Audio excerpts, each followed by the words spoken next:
60 second face wash rule. कुठल्याही face वॉशला effect देण्यासाठी तो तुमच्या स्किनवर 60 सेकंड असावा लागतो, तरच त्यातले इन्ग्रेडियंट तुमच्या स्किनला बेटर बनवण्यासाठी हेल्प करतात. सपोज डर्ट आणि इम्प्युरिटीज तुमच्या स्किनच्या तुम्हाला निघाल्या पाहिजे असं वाटतंय आणि इन्स्टंट जो ब्राईटनिंग इफेक्ट आला पाहिजे, सो तो तुम्ही जेव्हा 60 सेकंड सर्क्युलर मोशनमध्ये रब करता तुमच्या स्किनला, तेव्हा तो फेस वॉश इफेक्टिव्ह ठरतो.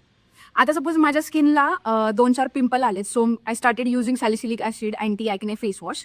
आणि त्या फेस वॉशनी सपोज माझ्या पिंपल्समधली डर्ट आणि इम्प्युरिटीज काढून ते क्लीन करण्यासाठी जो टाईम लागतो ना, तो टाईम पिरियड असतो 60 सेकंड.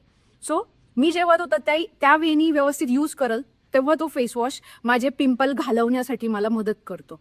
काही जणांना मी बघते 10-20 सेकंद जातात, असं तोंडावर पाणी मारतात, फेस वॉश फिरवतात आणि हार्डली 20-30 सेकंदामध्ये ते बाहेर येऊन जातात.